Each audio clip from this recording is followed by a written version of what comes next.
आज हम चर्चा करेंगे MSD 6 हिंदी साहित्य का इतिहास, काल विभाजन और नामकरण। हिंदी साहित्य के इतिहास और सामान्य इतिहास के अंतर क्या अंतर है, इसको सबसे पहले हम समझेंगे। हिंदी इतिहास किसी घटना विशेष के विषय में या किसी व्यक्ति विशेष के संबंध में हमें एक जानकारी प्रेषित करता है, लेकिन हिंदी साहित्य का इतिहास या कहें किसी भी साहित्य का इतिहास हमें उस समय में लिखी गई रचनाओं के विषय में बताता है कि वो रचनाएं उस समय में गद्य में लिखी गई थी, पद्य में लिखी गई थी, और उस समय की के लोगों की सोच क्या थी, उस समय के किस तरीके का लेखन किया जा रहा था।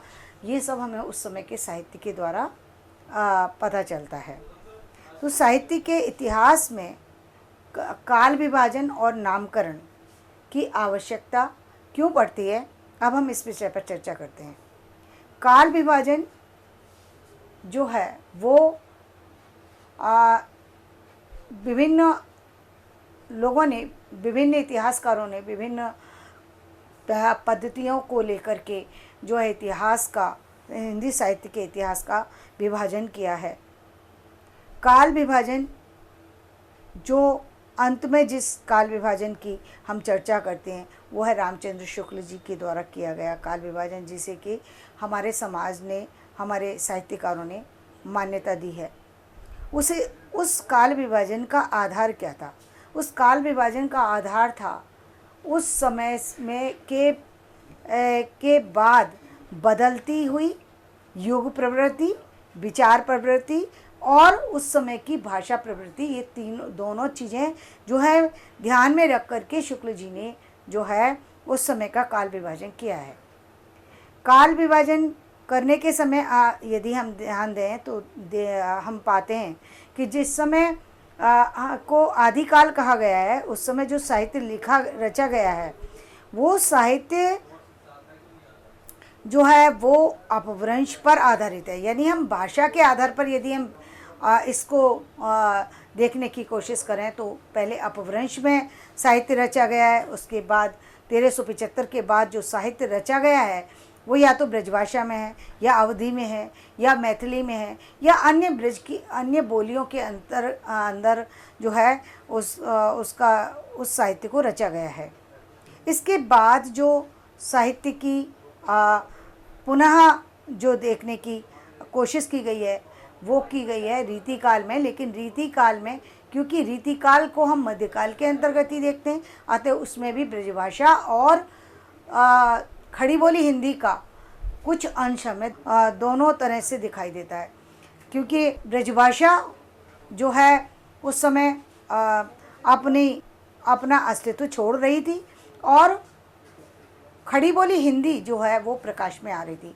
हिंदी उस बीच की बोली है जो कि ना पूरी तरह अपभ्रंश में मिलती है ना खड़ी बोली में, लेकिन हिंदी सामान्य हिंदी के रूप में हम उसे ले सकते हैं और उसका प्रचलन भी लगभग 1500 के आसपास हो चुका था। वैसे तो हम कहें कि जो हमने हिंदी के साहित्य के इतिहास को जानने की कोशिश की तो कुछ साहित्यकारों ने और कुछ साहित्य रचनाओं ने हमें ये बताया कि हिंदी साहित्य अपभ्रंश के समय में भी हिंदी जो है लेखन प्रारंभ हो चुका था। उसे हम पूरी तरह से ये नहीं मान सकते कि वो 1900 से स्टार्ट हुआ है, बल्कि हम साहित्य में ध्यान दें तो हम गद्य की कुछ ऐसी, आगे चलकर हम बताएंगे कि कुछ ऐसी चीज़ें हैं जिनके आधार पर ये सिद्ध होता है कि फोर्ट विलियम कॉलेज की स्थापना से पहले हिंदी खड़ी बोली का विकास हो चुका था और वो किस तरीके से भाषा के रूप में जो है हमारे साहित्य में उसने अपना स्थान बनाया है। इसको हम आगे आने वाले जो हमारी जो इकाइयाँ हैं, आगे आने वाले जो खंड हैं उनमें हम आपको इस चीज़ की चर्चा करेंगे। तो काल विभाजन पहले जो था वो अपभ्रंश पर आधारित था, ब्रजभाषा, अवधी और मैथिली तथा समाज में की अन्य बोलियों पर आधारित था। इसके बाद हिंदी आई और हिंदी के बाद खड़ी बोली हिंदी का विकास हुआ, जो कि आधुनिक काल को बनाने में, आधुनिक गद्य को बनाने में महत्वपूर्ण भूमिका अदा करता है। और यदि हम आज की बात करें, यदि हम कहें कि सन 2000 के बाद यदि खड़ी बोली हिंदी का विकास था, तो 2000 बाद के बाद क्या हो रहा है, तो 2000 बाद के बाद हिंदी का विकास जो है वो हिंदी नहीं है, वो इंग्लिश के रूप में अब आ चुकी है। वो हिंदी है लेकिन इंग्लिश से जुड़ी हुई अब हिंदी जो है प्रयोग में लाई जा रही है। यदि हम पूरी तरह से शुद्ध हिंदी को अपने साहित्य में, अपने समाज में लाने की कोशिश करते हैं, तो ऐसे में हमारा साहित्य जो है वो फिर कहीं पीछे छूट जाएगा। हिंदी साहित्य को लोग पढ़ना बंद कर देंगे। उसका सबसे बड़ा कारण ये कि हमारे यहाँ इंग्लिश मीडियम स्कूल की स्थापना कर दी गई है। इंग्लिश मीडियम में बच्चे जो पढ़ रहे हैं आज, वो इंग्लिश को ज़्यादा जानते हैं, इंग्लिश से ज़्यादा परिचित हैं, उनको इंग्लिश को समझने में, जानने में, सोचने में। और फिर मैं एक बात पूछती हूँ, जब हम अन्य बोलियों को, मराठी, हिंदी, तमिल, तेलुगु, कन्नड़ और अन्य रूसी, रसियन और अन्य जापानी वगैरह अन्य लैंग्वेज को सीख सकते, तो आखिर अंग्रेजी को हिंदी के साथ मिक्स करके बोलने में ऐसी कठिनाई भी क्या है। अतः अब यदि हम देखें तो फिर परिवर्तन का युग आ चुका, और फिर जो हमारा साहित्य भी आ रहा है, जो हमारा जो अभी हम फिल्म इंडस्ट्री को देख रहे हैं, जो हम आज के साहित्य लेखन को देख रहे हैं और जो आज के साहित्यकारों को देख रहे हैं, वो सारा साहित्य जो है आधुनिक युग की नवीन टेक्नोलॉजी पर आधारित साहित्य है। उसमें यांत्रिक प्रणाली का सबसे बड़ा प्रयोग किया है, इलेक्ट्रॉनिक मीडिया का सबसे बड़ा प्रयोग हो रहा है। तो हम देखते हैं कि काल विभाजन, और इस काल विभाजन को का पहला आधार तो मैंने बताया कि बोलियां थी। दूसरा आधार क्या था? दूसरा आधार ये था कि हमारे युग की प्रवृत्ति बदल जाती है। हम एक समय के बाद एक चीज़ से जो है त्रस्त हो जाते हैं और दूसरी चीज़ में जाने की आवश्यकता महसूस करते हैं। ठीक वही चीज़ होती है। कारण उसमें चाहे युद्ध हो, चाहे वो सामाजिक स्थितियां हो, या फिर सामाजिक परिवर्तन हो, सामान्य व्यवहार हो। जैसे कि हम देखते हैं कि जो 1375 का समय था, उस समय जो है मुस्लिम लोगों ने जो हिंदू मंदिरों को गिराना प्रारंभ कर दिया, और जब मंदिर गिरने लगे और सारी चीज़ें टूटने लगीं, राजा जो है वो राजसी प्रवृत्ति के इतने जो है अधीन हो गए थे, राजसी प्रवृत्ति के इतने ज़्यादा राजसी प्रवृत्ति उनके अंदर घर कर गई थी कि वो समाज की अन्य व्यवस्थाओं पर ध्यान नहीं दे रहे थे। बल्कि हमने एक चीज़ और भी नोट की कि उस समय के जो राजा हैं वो पूरी तरह से अशिक्षित थे। उनको हम शिक्षित वर्ग के अंतर्गत नहीं देख सकते। उनकी कार्य को संभालने वाले जो है बहुत बड़ा ब्राह्मण वर्ग था, जिसने कि उस साहित्य को संभाला, उस समय की सारी स्थितियों को, राजा के कार्य व्यवस्था को संभाला। तो राजाओं का जो पूरा का पूरा ध्यान था वो या तो युद्ध पर था, और वो शारीरिक रूप से पूरी तरह से उन युद्धों को लड़ने में सक्षम थे, और इसी के आधार पर वो पूरे राजकाज की व्यवस्था को संभालते थे। तो पहला हमारा वो जो युग था उसमें हमने देखा कि सामंतवादी प्रथा थी, और फिर सामंतवादी प्रथा के कारण से लोग इतने त्रस्त हो चुके थे, आर्थिक रूप से शोषण हो रहा था, सामाजिक रूप से शोषण हो रहा था। घर से जो भी स्त्री सुंदर नज़र आती थी, जो राजा है वो उसको अपने, चाहे वो किसी भी अपने राज दरबार के सेवक की हो, या फिर वो गणिका हो, या वो कहीं की सामान्य किसी परिवार की स्त्री हो, उसको राजा लोग अपने घर में रानी बना करके रखा करते थे।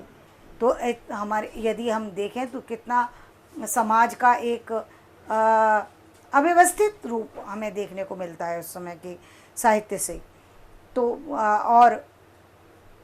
उस समय जो है पहला था हमारा ध्यान गया कि वो 1375 का युग जो था, उस समय सामंतवादी प्रथा थी, वो ख़त्म हुई, और लोग सामंतवादी प्रथा को टूटने के बाद उनके अंदर वैराग्य उत्पन्न हो गया। कभी भी उनका घर घर जो है क्षतिग्रस्त हो सकता था, कभी भी उनकी ज़मीन जायदाद छिन सकती थी, कभी भी उनके परिवार के लोगों का विनाश हो सकता था। तो ऐसे में लोगों के अंदर वैराग्य उत्पन्न हो गया, और वैराग्य उत्पन्न होने के कारण से भक्तिकालीन प्रवृत्ति का जो है बोलबाला हुआ और इस प्रवृत्ति जो कि ब्रज की मूल कण कण में बसी हुई है, जो कि ब्रज के लोगों में पहले से बसी हुई थी, उसको आगे बढ़ने में एक सुंदर अवसर उस समय जो है लोगों को मिला, जिसके कारण से भक्ति साहित्य की रचना हुई। और उस भक्ति साहित्य के बाद आदमी फिर वही बात मैं फिर दोबारा से दोहराऊंगी कि एक युग के बाद आदमी फिर उस चीज़ से त्रस्त हो जाता है। भक्ति की एक सीमा हुई, 200 साल तक वो भक्ति का साहित्य चलता रहा, वैराग्य की तरफ लोग मुड़ते रहे, सन्यासी होते रहे। सन्यासी होने पर भी बीच में सन्यास को छोड़ देना, सन्यास को जो सन्यासी लेकिन सांसारिक चीज़ों में ध्यान था। तो अतः उन्होंने फिर जो है रीति काल में आकर के जो साहित्य लिखा गया कवियों के द्वारा, जो पंडितों के द्वारा, जो सारी सामाजिक रचना जो हमें मिलती है, उससे हमें पता चलता है कि उस समय की सामाजिक स्थितियाँ फिर उनमें बदलाव हुआ और साहित्य को फिर से जो है श्रृंगारिक जो है रुचि उत्पन्न हुई, यानी वैराग्य खत्म हुआ और श्रृंगार की स्थिति में फिर लोगों ने जो है एक कदम बढ़ाया और श्रृंगारिक संयोग और वियोग की रचनाएं फिर पुनः प्रारंभ हो गई। यदि हम भक्ति काल में भी कहें कि प्रेम जायसी ने प्रेम की रचना की, ठीक है, जायसी ने प्रेम की रचना की, लेकिन जायसी की रचना में जो प्रेम था, जो उन्होंने पद्मावती से जो प्रेम किया है, वो आध्यात्म पर आधारित था। जबकि जो हमारे रीतिकाल के कवियों ने जो प्रेम की चर्चा की है अपने साहित्य में, वो प्रेम आध्यात्म पे आधारित नहीं था बल्कि सांसारिक था। और सांसारिक प्रेम और आध्यात्मिक प्रेम में दोनों में बहुत बड़ा फ़र्क होता है। तो सांसारिक प्रेम के कारण से उसमें संयोग और वियोग पक्ष के दोनों के लेखन पद्धति में, दोनों के विचारों में उसमें बहुत बड़ा अंतर हमें महसूस होता है। और उस समय के इसीलिए उस समय का जो साहित्य लिखा गया वो पूरी तरह से जो है साहित्यिक गतिविधियों के होने के बावजूद भी वो पूरा जो है रीतिकालीन परंपराओं से युक्त था। इसके बाद हम आधुनिक कालीन साहित्य की बात करते हैं। आधुनिक काल में फिर एक बार बदलाव आया, क्योंकि अंग्रेज़ों का वर्चस्व हो गया। अंग्रेज़ों ने हमारे देश पर कब्जा कर लिया, राजाओं से सारी सत्ता छीन ली गई, क्योंकि सत्ता तो छीननी ही थी। जैसा कि हरीश भारतेंदु जी ने अपने साहित्य में जो लिखा है कि जो उनका जो नाटक है कि अंधेर नगरी चौपट राजा, वो बिल्कुल सही था। क्यों अंधेर नगरी चौपट राजा लिखने का उनका कारण ही ये था कि राजा जो थे वो किसी तरीके से सक्षम थे ही नहीं, इसीलिए उन्होंने बिना देखे सोचे समझे जब रानी एलिजाबेथ ने उनसे सनद पर साइन कराए तो उन्होंने बिना सोचे समझे कर दिए, और जिसका परिणाम हुआ कि हमारे देश को संकट की स्थितियों से गुजरना पड़ा। हमारा देश उनके अधीन होता चला गया। हमारे जो भोले वाले जो लोग थे, जो कि अनपढ़ थे और नासमझ थे, उनकी नीतियों को नहीं समझ पाए। उन्होंने नीति चली, उन्होंने एक तरफ अंग्रेजी को बढ़ावा दिया, दूसरी तरफ उन्होंने अंग्रेजी पढ़ने वाले उन भारतीय लोगों को की सोच को भी परिवर्तित कर दिया। उन्होंने ये भी बताया कि जो अंग्रेजी पढ़ने वाले लोग हैं, जो विज्ञान पढ़ने वाले लोग हैं, वो लोग जो हैं वो हर तरीके से निर्णय लेने में सक्षम है, हर कार्य को करने में सक्षम है, जबकि जो हिंदी पढ़ने वाले लोग हैं वो गंवार हैं और वो नासमझ हैं। अब ऐसे में जो हमारे जो हिंदी साहित्य के जो लोग थे, जो हमारे भारतीय लोग थे, वो एक तरीके से वो तो पहले से ही डिप्रेशन में थे, अंग्रेजी को देखकर पहले ही घबराते थे। और फिर जब इस तरह की स्थितियां सामने आने लगी, एक अंग्रेजी पढ़ने वाला सामान्य व्यक्ति जिसको अंग्रेजी भी पूरी तरह से नहीं आती थी, लेकिन वो भी उन पर जो है एक रौब झाड़ करके चला जाता था, क्योंकि उनको लगता था कि ये सब कुछ जानता है। वो चाहे गलत भी अंग्रेजी बोल करके चला जाए तो वो अंधों में काना राजा की तरह से उसकी राजा जैसी स्थिति हो जाती थी। लोग समाज में उसको पूजा जाता था, और जो हिंदी वाला चाहे पंडित हो वो अपने आप को उससे कमज़ोर समझने लगता था। और साथ ही वो उनको एक तरीके से जो हिंदी के लोग थे उनको बार बार समझाई गई कि हिंदी पढ़ने वालों को अंग्रेजी पढ़ने की ज़रूरत ही नहीं है, क्योंकि हिंदी जो है वो अपने आप में सक्षम है, और जो हिंदी साहित्य है वो तभी उसको बढ़ावा मिलेगा जब हिंदी पढ़ने वाले सिर्फ हिंदी में पढ़ेंगे। यदि ऐसा होता तो फिर अरबी, फारसी, उर्दू इन सब भाषाओं का प्रयोग फिर हिंदी में क्यों किया गया? ये भी तो सोचने की बात है। जब हमारी भाषा में कोई अन्य भाषा आ ही नहीं सकती तो ना संस्कृत आनी चाहिए, ना अरबी आनी चाहिए, ना उर्दू आनी चाहिए, ना फारसी आनी चाहिए। उन भाषाओं का प्रयोग हमने क्यों किया? यदि हम उन भाषाओं का प्रयोग कर सकते हैं तो हम अंग्रेजी का भी कर सकते हैं। अतः काल विभाजन के दौरान ये एक बहुत बड़ा हमें जो हमें देखने को आया कि बहुत बड़ी सामाजिक स्थितियों में बदलाव हुआ। तो यानी एक प्रवृत्ति फिर बदली, फिर हमारी सोच बदली, हम खड़ी बोली हिंदी पर चले गए। और जो है खड़ी बोली हिंदी पर ही नहीं गए, हमारी पहली सोच थी कि हमने जो है हम जो है प्रशस्ति गीतों की रचना करते थे, प्रबंध काव्य की रचना करते थे। फिर हमने भक्ति साहित्य को रचना करना शुरू कर दिया, सामंतवादी प्रथा को छोड़ दिया। अब फिर हमने रीतिकालीन रचनाओं को छोड़ दिया। अब रीतिकालीन के बाद गद्य का विकास हुआ। गद्य में हमारे जो साहित्य था वो किस पर लिखा गया? वो देश पर लिखा गया, देश की सामाजिक स्थितियों पर लिखा गया, यथार्थ पर लिखा गया। अब लोगों को समझ में आया, उन्होंने प्रकृति पर लिखा। लेकिन प्रकृति पर जो साहित्य लिखा गया, मैं यहाँ पर फिर उन लोगों से सहमत नहीं हूँ जिन्होंने प्रकृति को एक अलग सूची में डाल दिया। प्रकृति उनके लिए सिर्फ कुछ नदियाँ, कुछ झरने, कुछ फूल, कुछ पौधे, सिर्फ ये एक प्रकृति होकर के रह गए, जबकि ये प्रकृति का एक अंश मात्र है। मानवीय प्रकृति, हंसना, रोना, बोलना, गाना, ये भी प्रकृति है। लड़की होना, लड़का होना, पशु होना, पक्षी होना, ये भी प्रकृति है। और बहुत सारी सी चीज़ें प्रकृति हैं। हमारे सामाजिक व्यवहार सब प्रकृति पर ही तो आधारित है। लेकिन हमने प्रकृति को पर एक पर्टिकुलर एरिया को ही प्रकृति माना और प्रकृतिवादी कवि के रूप में हमने कुछ चंद कवियों को ही उसमें सम्मिलित किया।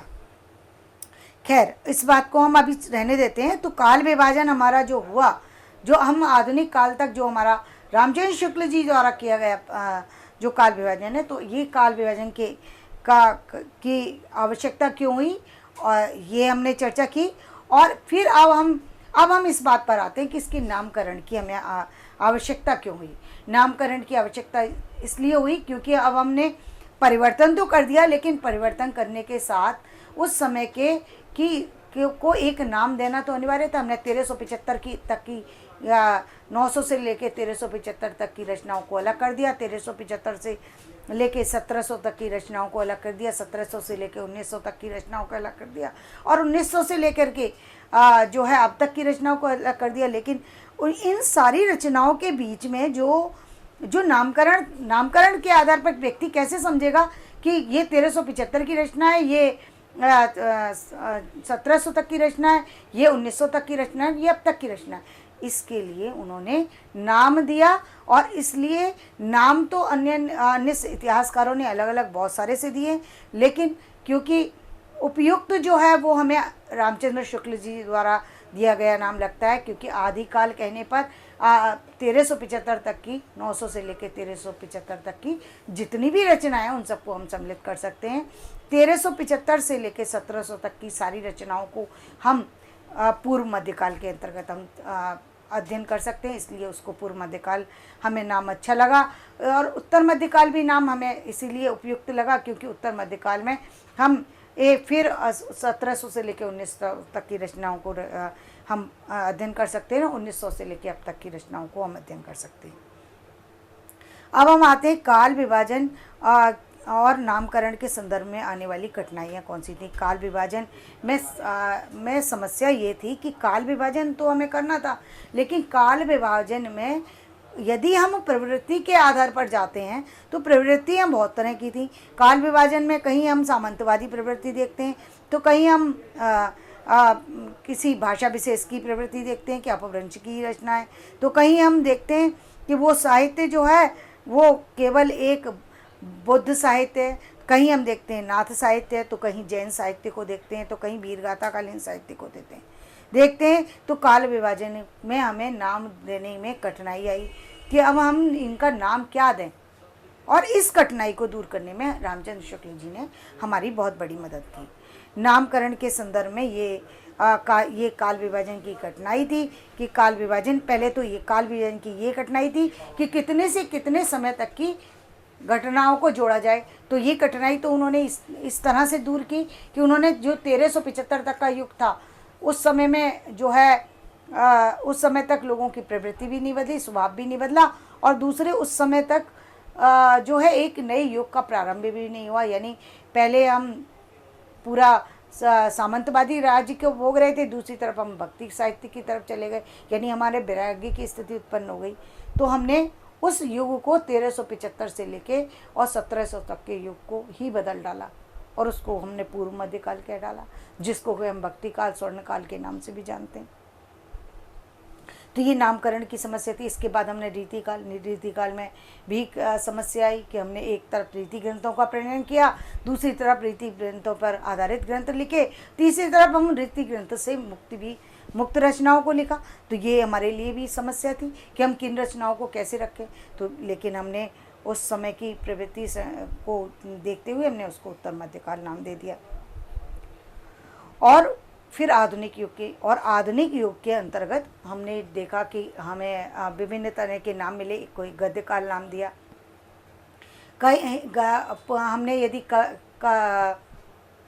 काव्य के आधार पर यदि हम इनके 1900 से लेके अब तक के नामों को हम अभेद करें तो पहला नाम है कहेंगे भारतेंदु युग, दूसरा द्विवेदी युग, तीसरा जयशंकर प्रसाद युग, चौथा छायावादी युग, पांचवा प्रगतिवादी युग, फिर प्रयोगवादी युग, साठोत्तरी विशिष्ट रचना, और फिर जो है 2000 से जो है दलित साहित्य।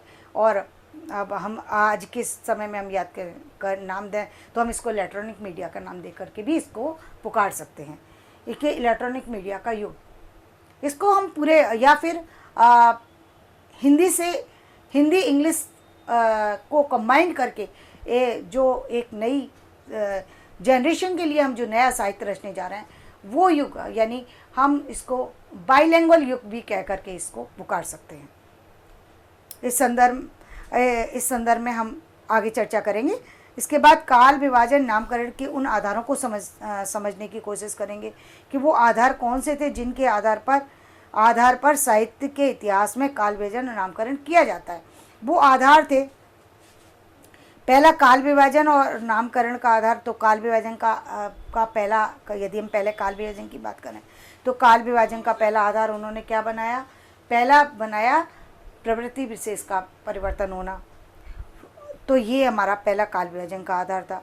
और नामकरण का आधार करें तो नामकरण का आधार कौन सा था कि हमने नामकरण, पहले युग का नामकरण जो है उस समय की पूरी जो साहित्य था उसको अलग अलग नाम ना दे करके उसको एक नाम से पुकारा और उसे आदिकाल नाम दे दिया। उस युग तक के साहित्य को आदिकाल, अब हम आदिकाल नाम देते हैं तो हमें पता लग जाता है कि 1375 तक की रचना है। अब जब हम आदिकाल में जाते हैं और जब हम आदिकाल की रचनाओं को देखने की कोशिश करते हैं तब हमें पता लगता है कि कितनी तरह का साहित्य उस समय रचा गया है। कि वो साहित्य सामंतवादी साहित्य है, वो जैन साहित्य है, वो सिद्ध साहित्य है, वो जो है तंत्र साहित्य है, मंत्र साहित्य है, वो जो है नाथ साहित्य है, या फिर वो जो है अन्य चीज़ों से अन्य भक्ति साहित्य है। तो हमें उस समय की संपूर्ण गतिविधियों का हमें पता चलता है। हिंदी साहित्य तो पहला था वो। दूसरा आया, हम जब भक्ति काल में जाते हैं तो उसके नामकरण का आधार क्या है? भक्ति काल में भी जो रचनाएं लिखी गई हैं उनमें उस समय में जो नामकरण का आधार है वो मूल रूप से जो है वो भक्ति है। और दूसरा आधार जो है तो वो उस समय की विशेषता, जैसे स्वर्ण युग हमने क्यों कहा? क्योंकि उस समय जो भक्ति साहित्य लिखा गया है वो पूरी तरह से, जो जिन साहित्यकारों ने लिखा है वो पूरी तरह भाव पर आधारित साहित्य है, वो पूरी तरह से भक्ति में रचा बसा साहित्य है। उस साहित्य में कृत्रिमता जरा भी नहीं है। उस समय जो साहित्यकार हैं जो कवि हैं वो वाकई हृदय से भक्त थे और भक्ति में ओतप्रोत होने के कारण ही उस समय के साहित्य की रचना हुई है। और इतना साहित्य लिखा गया है कि उस साहित्य में जो श्रेष्ठता आ जाना स्वाभाविक है। हमारा सामंतवादी जो साहित्य है वो साहित्य हमने किसी विशेष पद को पाने के लिए लिखा है, विशेष पैसे को पाने के लिए हमने उस समय के साहित्य का सृजन किया है। उस समय का साहित्य हमारी अपनी मूलभूत रचना नहीं है, हमारी इच्छाओं के आधार पर लिखा गया साहित्य नहीं है। उस समय का जो साहित्य है वो पूरी तरह से जो है वो राजाओं को खुश करने वाला साहित्य था, या फिर उस समाज से में कैसे पैसा अर्न किया जाए अपनी इस काव्य कला के आधार पर इस चीज़ को ध्यान में रख करके लिखा गया साहित्य था। जबकि भक्ति काल का जो साहित्य लिखा गया है वहाँ पर आर्थिक रूप से किसी तरह की ना तो हमें कभी भी किसी ऐसे कवि का कोई इतिहास हमें प्राप्त होता है कि जिसको स्वर्ण मुद्राएं देकर के राज दरबार में सम्मानित किया गया हो, ना ही हमें कोई ऐसा अनुभव प्राप्त होता है कि उसने जो भक्ति साहित्यिक रचनाएं लिखी वो इसलिए लिखी ताकि उनको पूरा पैसा मिलता रहे। वो साहित्य जो लिखा था पूरी तरह से भक्ति में ओतप्रोत होकर के ही लिखा था।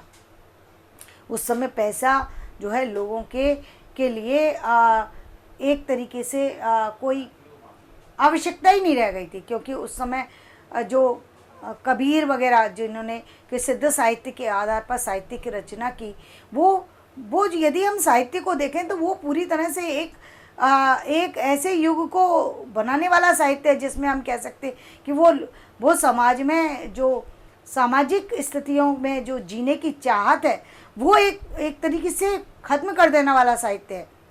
जो जायसी का साहित्य है वो आध्यात्म पर आधारित है, उसमें भी हम देखते हैं प्रेम है, लेकिन प्रेम को भी उन्होंने पैसे से नहीं जोड़ा है। तो एक तरफ हम कबीर के साहित्य को देखें तो वो साहित्य जो है वो हमें बताता है कि साहित्य में साहित्यकार को कोई पैसे की ज़रूरत नहीं है, क्योंकि और जीवन को में ही पैसे की आवश्यकता नहीं है, क्योंकि उन्होंने पैसे को कभी महत्व दिया ही नहीं।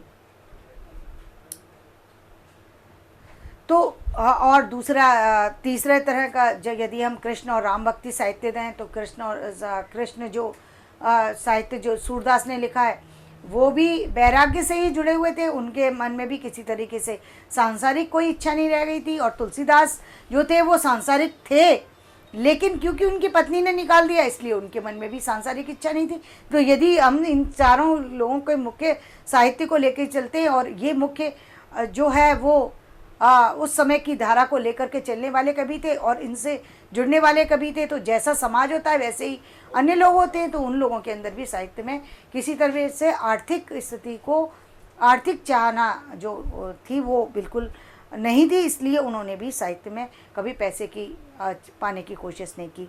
जो रीतिकालीन साहित्य जो लिखा गया वो साहित्य में भी जो है एक जो पैसे की चाहना थी और वो नहीं थी, बल्कि उस समय जो कवि थे जो उस समय कुछ कवियों में ज़रूर वो राज्याश्रित होने शुरू हो गए थे, वापस से वो राज दरबारों में जाने लगे थे और उन्हें आर्थिक रूप से जो है मदद मिलना शुरू हो गई थी। और वहाँ पर हमें मिलता है कि वो उनके अंदर श्रृंगारिक भावनाएं फिर से विकसित होना शुरू हो गई और इस तरह से उनके अंदर एक नए युग की चेतना का विकास हुआ। लेकिन केवल युग की चेतना से सब कुछ नहीं बदल जाता। शिक्षा के अभाव में बहुत ही समाज की दयनीय स्थिति थी जिसको हम इस समय चर्चा में नहीं ला सकते। और इसके बाद हम गद्य की बात करें तो गद्य में जो भारतेंदु जी ने जो परिवर्तन करने की कोशिश की, एक तरफ गांधी जी थे जिन्होंने समाज को जो है राजनीति से जोड़ करके रखा, तो दूसरी तरफ ये भारतेंदु जी थे जिन्होंने साहित्य से जोड़ दिया। और साहित्य जब हमारे सैनिक जो है कुछ हजार या कुछ लाख लोगों को गिरा सकते हैं, हमारे साहित्य में इतना बल है कि हम पूरी जनरेशन को बदलने की सामर्थ्य रखते हैं। और इसीलिए साहित्यकार को जो है वो किसी भी सैनिक से बड़ा दर्जा मिलना चाहिए और मिलता रहा है और मिलेगा, क्योंकि वो पूरे के पूरे एक युग परिवर्तन की सामर्थ्य रखता है। यदि हम एक सिपाही की बात करें तो वो कुछ लोगों को मार सकता है, लेकिन यदि साहित्यकार यदि वो वाकई साहित्य को लिख रहा है, वाकई उसके अंदर साहित्य लिखने की प्रतिभा है, तो वो पूरे समाज को बदलने की, पूरे युग की प्रवृत्ति को बदलने की सामर्थ्य रखता है अपने अंदर। इसके बाद हम तो काल विभाजन के और नामकरण क्यों आवश्यकता आधार पर ही हम उस युग के सारी स्थितियों से अवगत हो सके। अब हिंदी साहित्य में प्रचलित काल विभाजन के नामकरण के का जो आधार था, वो आधार जिन ग्रंथों को लेकर के बनाया गया, तो वो उसमें सबसे पहले हम आदिकाल की बात करेंगे। तो आदिकाल के नामकरण के का जो आधार बनाया गया, वो आदिकाल के 12 ग्रंथ थे। वो कौन कौन से थे? वो थे विजयपाल रासो, कुमार रासो, बीसलदेव रासो, पृथ्वीराज रासो, जय मयंक जस चंद्रिका, हमीर रासो, परमाल रासो, विद्यापति पदावली, कीर्तिलता, कीर्ति पताका, अमीर खुसरो की मुकरियाँ। अब हम यहाँ देख रहे हैं कि कुछ रासो ग्रंथ हैं और कुछ इसमें अन्य ग्रंथ हैं। उन अन्य ग्रंथों को इसमें क्यों रासो ग्रंथ के साथ क्यों सम्मिलित किया गया है? क्योंकि इन ग्रंथों में उस युग की साहित्य की जो नवीनता आई थी उसको प्रस्तुत करने की क्षमता है। इसलिए हमने इनको इस 12 रचनाओं के द्वारा 12 ग्रंथों के माध्यम से हमने इन्हें प्रस्तुत किया है। इन 12 ग्रंथों के में क्या क्या है और इन 12 ग्रंथों के अध्ययन से जो समाज को है वो क्या लाभ मिलेगा, इसके बारे में हम आगे आने वाली जो खंड है उसमें या फिर अन्य किसी जगह पर हम इस बारे में इस विषय में चर्चा करेंगे। अब हम आते हैं आदिकाल के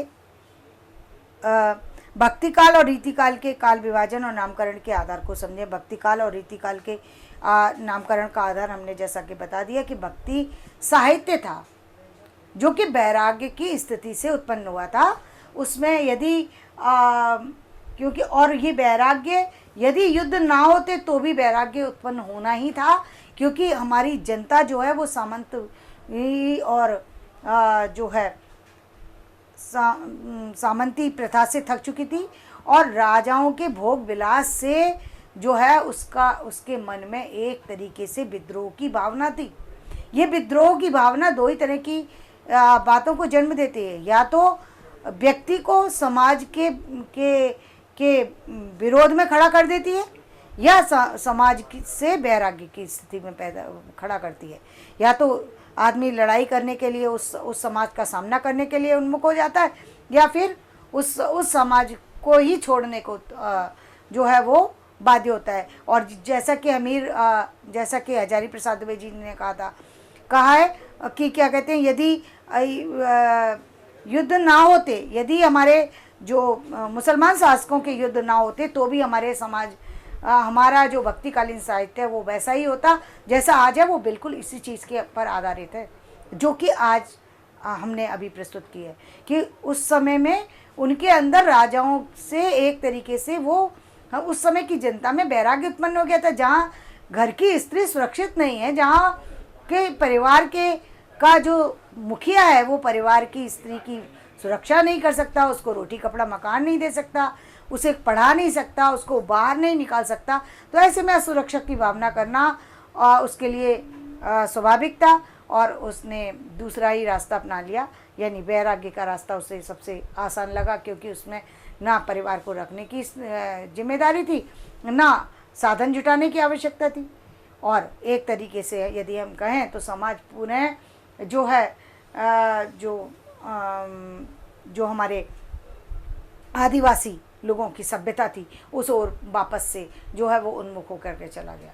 क्योंकि पहनने के लिए यदि हम उस समय के लोगों का पहनावा देखें तो हमें पता चलता है क्या पहनते थे, धोती कुर्ता।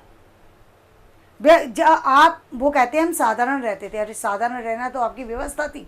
जब आप कमाते नहीं है तो साधारण नहीं रहेंगे पहने। हाँ, यदि आप राजा हैं, पैसा है, सब कुछ है, फिर यदि ना पहने तो हम मान सकते हैं कि आपके पास सारी स्थितियां हैं लेकिन आप सामान्य रहना पसंद करते हैं। लेकिन जब यदि आपके पास स्थितियां ही नहीं है तो आप सामान्य रहना तो आपकी मजबूरी है। और उस समय के लोगों की व्यवस्था थी जिसे कि उन्होंने नाम दिया कि हम सादा जीवन उच्च विचार रखते हैं। वो कौन से उच्च विचार थे? जिसमें कि समाज हमारे जो है सामाजिक जिम्मेदारियों से भाग रहा था। वो कौन से विचार थे? ये सामाजिक विचार नहीं थे, ये समाज से भागने की प्रवृत्ति है जो कि हमारे समाज में हमेशा से होती आई है। किससे, या तो आप लड़ जाए, किसी से लड़ने की सामर्थ्य रखते तो लड़िए, अदरवाइज उससे विमुख होकर के आप बैराग्य ले लीजिए, या उन्हें उन्हीं को बिल्कुल उन्हीं के हाल पर जीने के लिए अपने हाल पर अपने सामान्य ढंग से जीना शुरू कर दीजिए, जो कि हमेशा से होता आया है। इसके बाद रीतिकाल की जो हमने चर्चा है और वो हमने अन्य साहित्य में की है।